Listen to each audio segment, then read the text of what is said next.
Two most important days in your life is the day you were born and the day you find out why. Welcome everybody to Let's Talk About It. A podcast is a platform for real talk, real people, real topics, real conversations. People watching me on YouTube, thank you so much. I appreciate your support. Please like this video. People watching me for the first time, please like, share, subscribe, give a comment. I appreciate that. People listening to me on audio, on Apple, Spotify, iHeartRadio. Give it a like, give it a comment, give it a share, download it. I appreciate all the downloads I get, especially for my Apple's followers. People watch me for the first time. Listen to me for the first time. Hit that notification button, ladies and gentlemen, even on YouTube. So every episode comes out, you'll know automatically. Today, ladies and gentlemen, we're going over Afterthoughts of My Story, Part 4.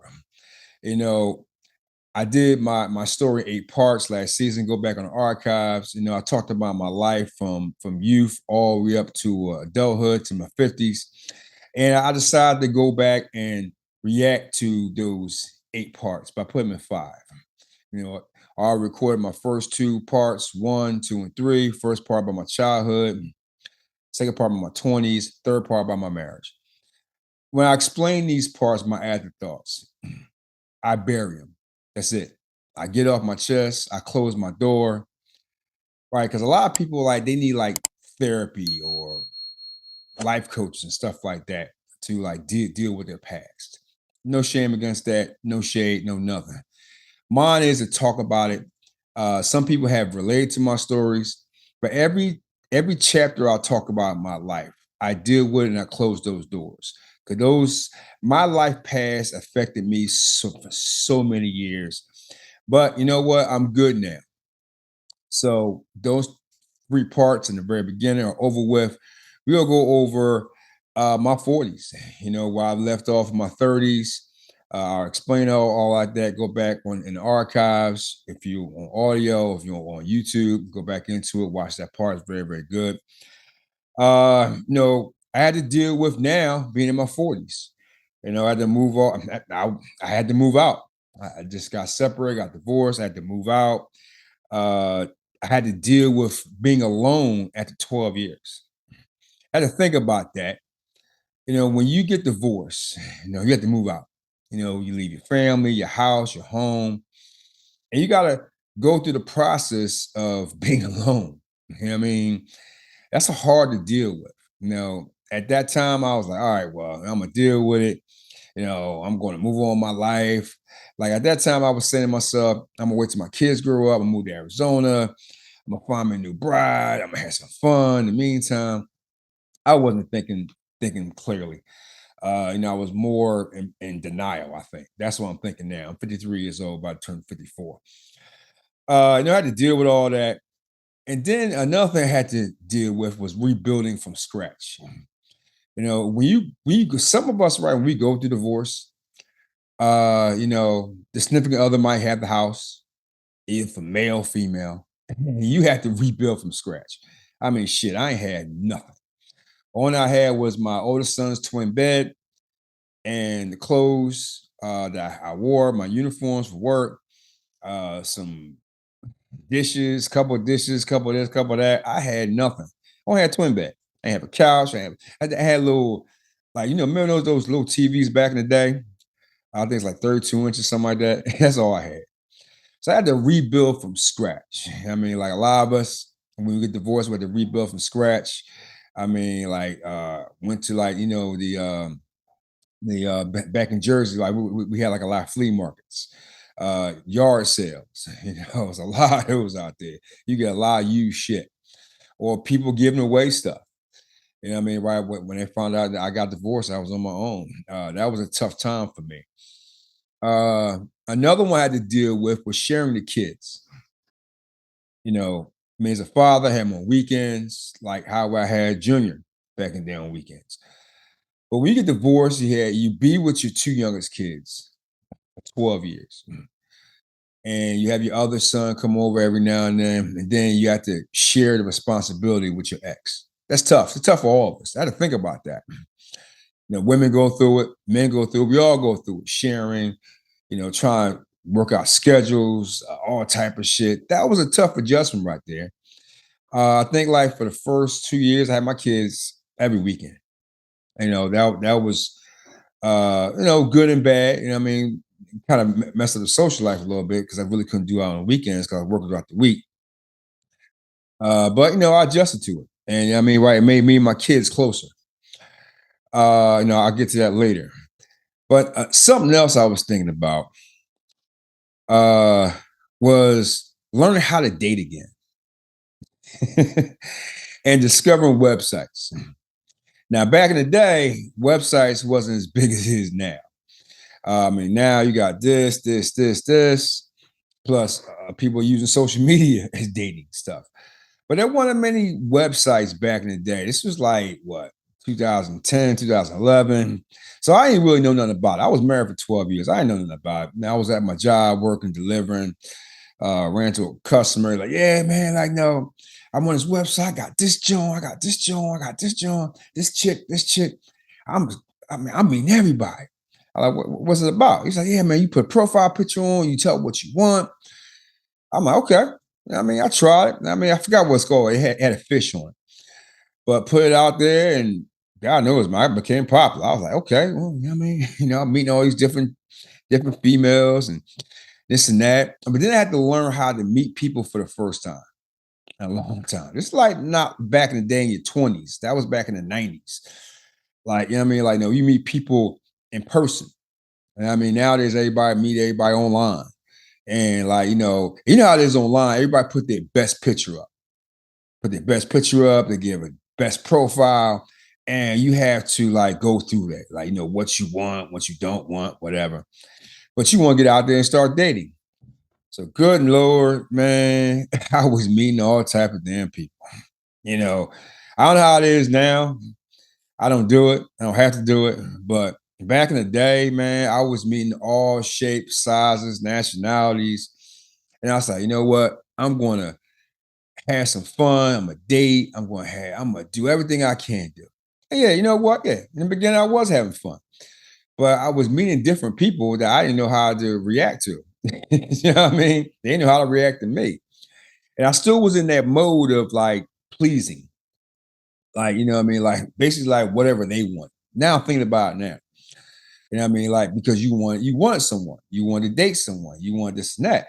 I mean, I went on a string of talking to some guys I know today, like 10, 15 people at once. Like, you go on a website, everybody like your picture, you like their picture, make 10, 15 people. By a week, you get down to one, two. So then, you can start going out dating and stuff like that. It didn't work out for me. I mean, yeah, you had your little fun. I mean, you have your little moments or whatever, but it just didn't work out. So at the same time, I'm going through, the dating field, working, having my kids on the weekends. And then I realized I thought about this in the beginning, right? I was trying to, I was angry about my divorce. I was putting shade and blame on my divorce. I wasn't taking accountability for what I did. I was like, yeah, blah, blah, blah. I'm talking mad shit. Every person I talked to, like, yeah, it wasn't my fault. I was going to do something. I needed that time, blah, blah, blah, blah. Like in my last episode, I talked about how I had an affair and I felt like I wasn't being talked to. I wasn't, I guess being coddled or whatever, having conversations about it or she wasn't there for me. But what I learned was that I didn't take accountability for what I did in the first place. You know what I mean? Like go back to the episode. You know what I mean? That was wrong what I did.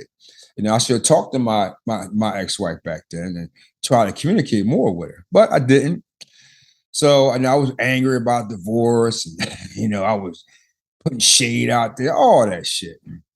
And that was dumb. It was stupid. I mean, I was young, 40s, and I was angry.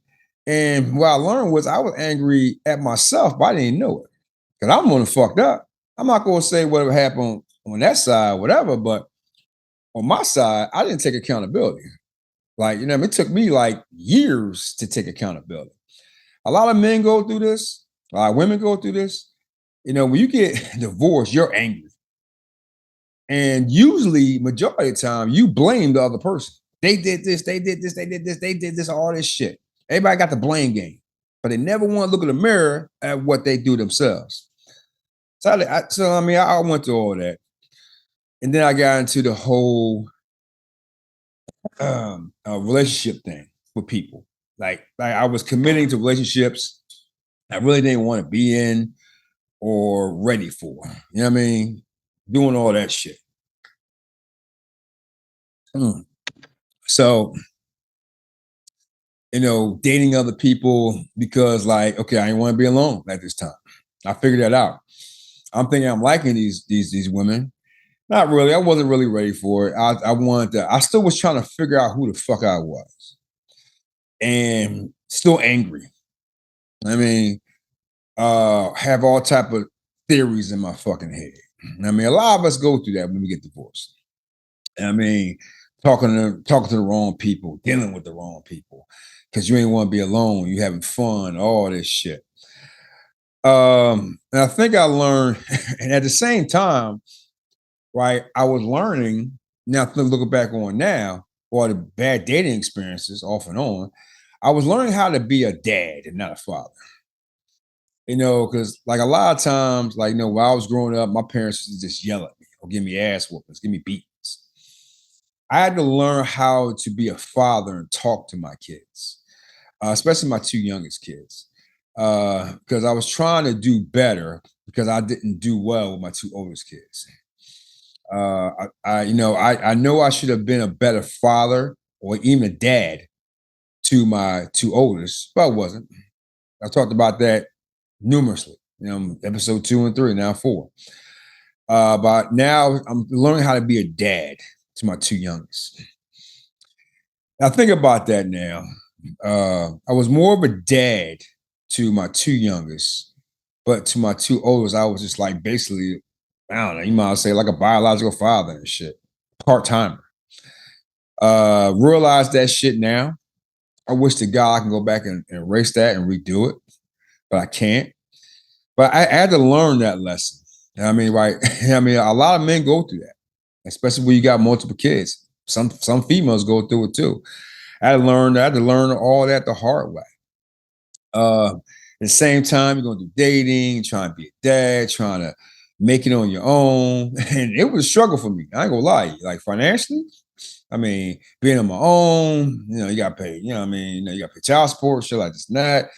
Spend time with your kids, come out of your own pocket. It was a struggle. I was working a lot and trying to be there for kids' events, and coming around and also having this hatred in my head, hatred in my heart for unfucked up reasons.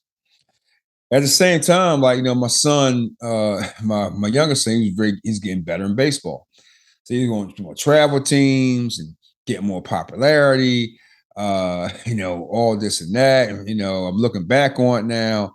I put him in the best situation out there, like, to go, because my main idea was getting him to go to college on a scholarship, which happens, but I put him in different tournaments. I was manipulating teams to play the broke role. I can't afford it because I knew my son's talent, basically kind of like pimping him out, whatever, because of his talent to get to play for free. Yeah, I started thinking about that. Maybe I was pushing him to be successful in that one because what I want. I want to be successful. I know he was good at it. I know he liked baseball, but I don't know if he loved it. I mean, I should have talked to him more about what he really want. I still feel sometimes he did it for me.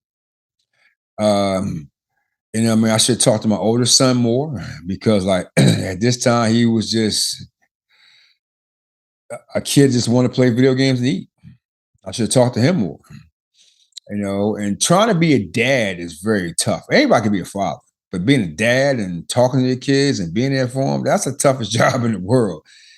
And it was an up and down struggle for me, being a dad. Because everybody wants to say, oh, yeah, I'm the best dad in the world. I could do this, I could do that. I'm the perfect person.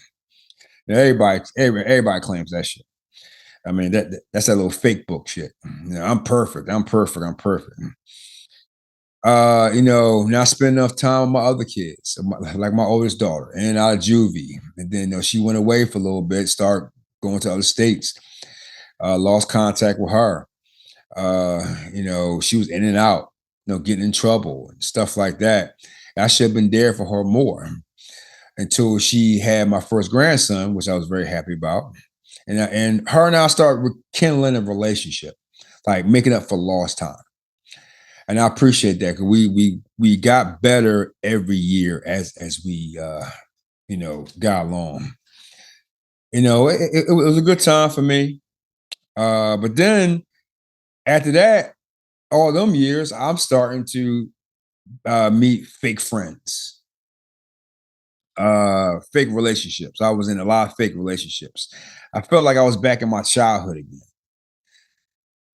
Doing stupid shit, being there for them all the time, fake friends. They're like, yeah, Lou, man, you cool, man, you straight, man. I mean, I was there for a lot of people, a lot of brothers, a lot of guys. I mean, like, I kind of wanted my little, my back in the Hotel 6 crew. I was in my 20s.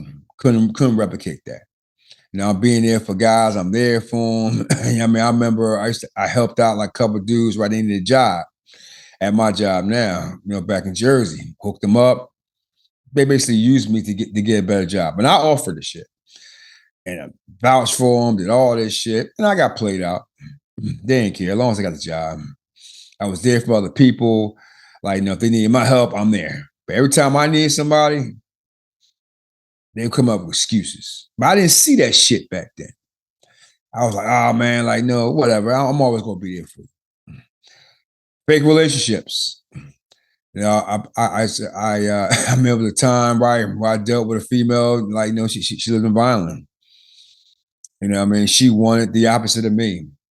I said, okay, I'm gonna be a nice guy, good guy. And back in the day, like a lot of females I dated, they all claimed they wanted the good guy. So I said, okay, I'm gonna be the good guy, be romantic, take them out, blah blah blah. But they wanted the opposite. They wanted the bad boy type shit, whatever the fuck you want to call them.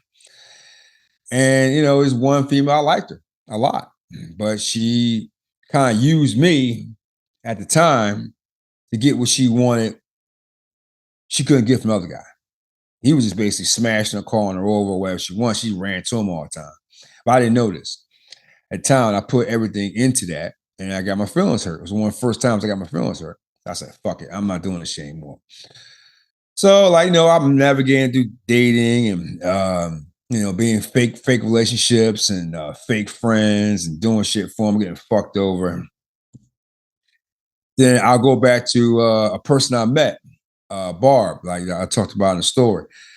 She was there for me, gave me everything I wanted. I wasn't ready for that type of relationship. Now I realize.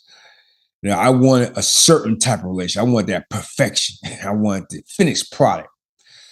So I was passing time away with her and maybe other people, maybe, but most likely her, to find that perfect person. Because nowadays, people are saying people want that perfection now. And there's a stereotype with women, they want these guys to be perfect now. Not everybody gonna be perfect. Not everybody gonna have the best body, favorite face, but they there for you and they accept you for who you are, and they're there for you. Go with it. I wasn't doing that. I was biding my time waiting for the perfect person. There is no perfect person. We all got fucked up shit with us. Don't be fake book. Everything's golden, everything's good. What I mean? Don't do that shit. But I was looking for the perfect person. I didn't find it. And I mean, because I didn't know what I really wanted. I didn't know who the fuck I really was. I'm still going off of everything that happened to me in the past. Still trying to figure myself out, going through dating, still angry, all this shit. I mean, it was fucking ridiculous. So if you go back on my story, I talked about, I thought I found the perfect person. I thought. Lived in Delaware. And that was the point where I guess repercussions, payback. all the times I cheated, from my 20s. I had my affair. Met a girl. I was totally into her. I thought I was in love. Go back and tell her story. Did everything I can for her. I remember came over there one day. She said she was going out or whatever. She was gonna be alone. I said, I'm gonna surprise her. Go down there. The door was open. Go back on my story. You hearing cheeks clapping. I'm like, I'm mad. I'm like, what the hell's that noise? I'm going upstairs, open the door. You know what I mean? She was just like face down, ass up. And it's a difference, right? When you see somebody cheating and hearing about it. A lot of people get upset when you hear about it. That's great, but that's you seeing that shit, right? And dude probably better than you, bigger than you, whatever the fuck it was. I was so angry, so hurt. And I said, man, fuck all this. Fuck everybody. Because let me tell you something about men, a lot of men. When a man get hurt, they go on this little dog spree. I went on a little spree. I'm not gonna lie to you. Because I was talking like all women ain't this, all women ain't that. Like women say men ain't this, men ain't that. I went on all that and I was like, no, this ain't right. So I decided to take a break, try and be, get my feelings right. And at the same time, raising my kids or trying to raise my kids, trying to go through the work week.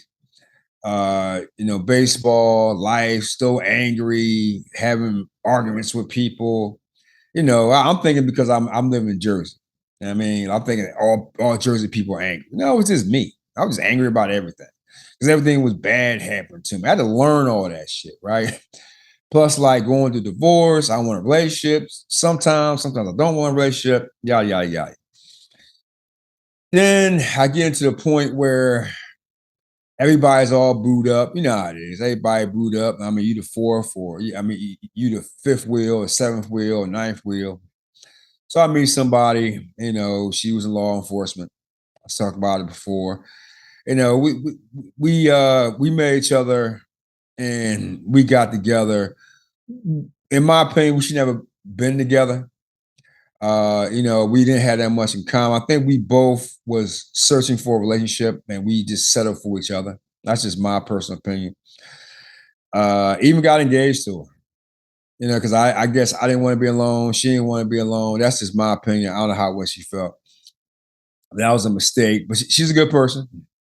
Very, very good person. Just the fact that she just wasn't for me and I wasn't for her. And I mean, I wish her luck. I know she's doing well right now, but I don't think we should have went down that line. That's why I had to learn. I had to learn from all that. And this is the big one. This is the biggest lesson I had to say I learned.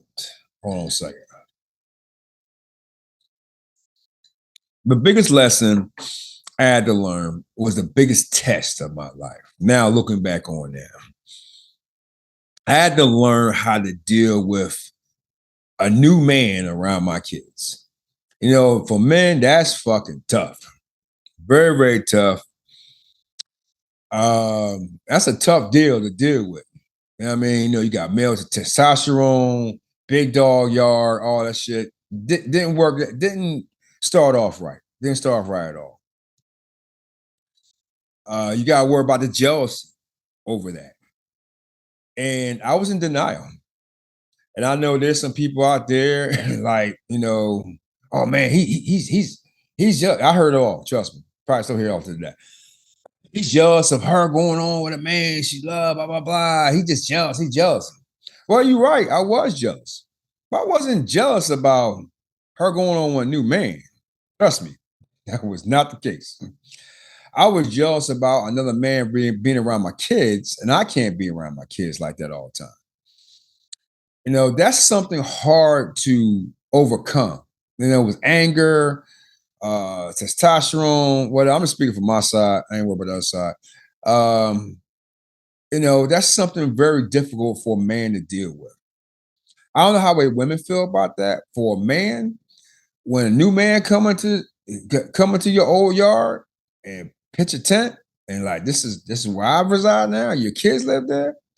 You get into a competition mode.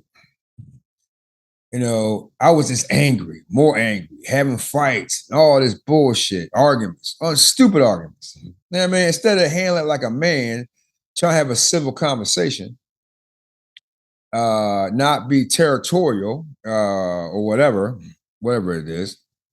But no, people thought up and down I was jealous about the relationship. No, not at all. I know this man and my ex-wife have got married. And I am so happy for her. And I said this before in my episode before. He's the man she's always wanted.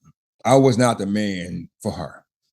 And she's very happy, and I'm very happy for her. And I'm very happy for both of them. No matter what went down the past the past, don't care. That door is closed. But I'm happy for that.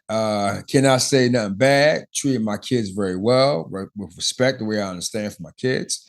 I can't say nothing. I was just an angry man because another man around my kids.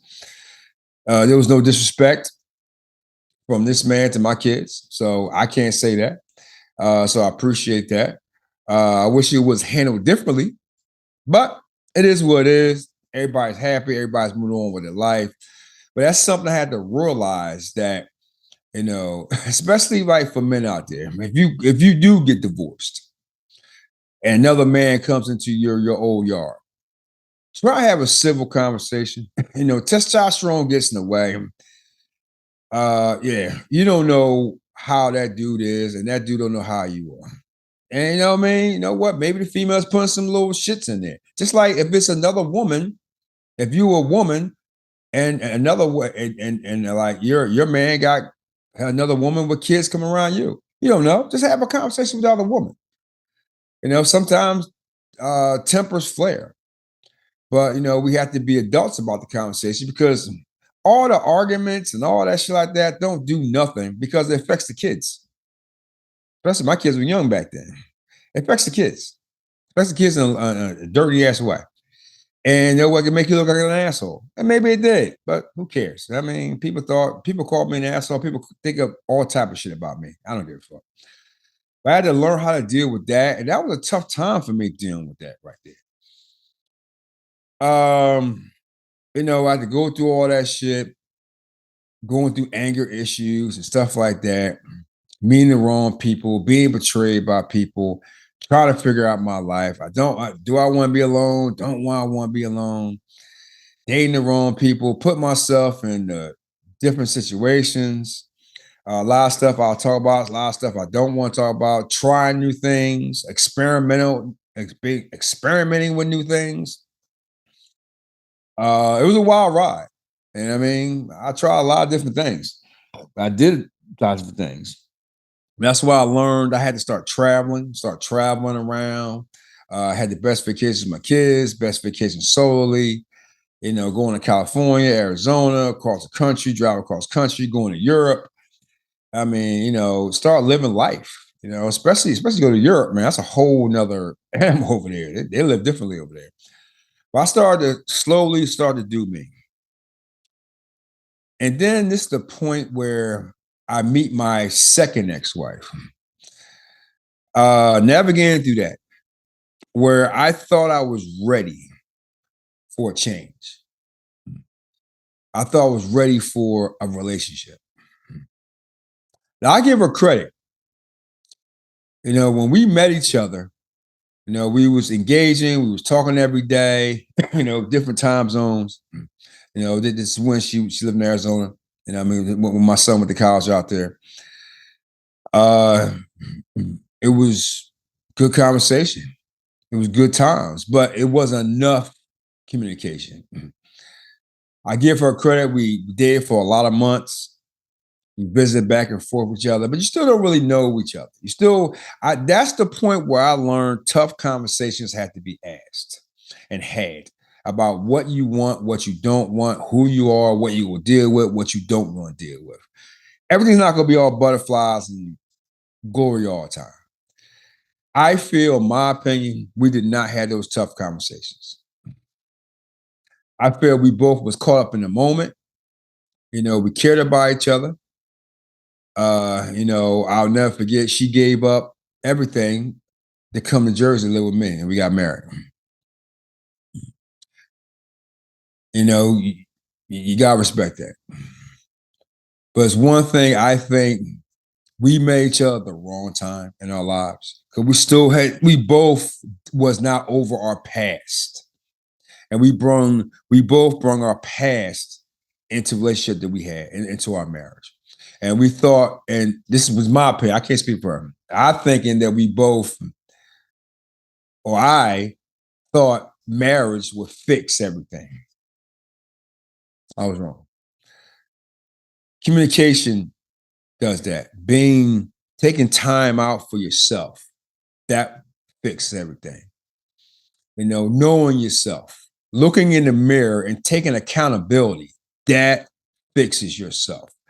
I know I didn't do it. I went into a situation, maybe I put her in the wrong situation, maybe not. You know, I met her at the wrong time in my life. And also, it only lasts 18 months. So how committed were we? Because we didn't really fight enough for our marriage. We had a failure marriage. We didn't fight. So were we really vested into that? Because I feel that we did not really know each other like that. We thought we did. And I think that I tried too much to get her to do certain things or talk about certain things that she wasn't ready for. And probably vice versa. Made each other the wrong time in our lives. Did not work. So then I had to go through, then we got divorced. And that was tough. I'm sitting there, I'm contemplating, I'm like, damn, man. Another failed relationship, another failed marriage. I'm at work, you know, I've been there for many, many years. Didn't want to date anymore. So I started reflecting on my life. And one day, I was at a customer's location in Jersey.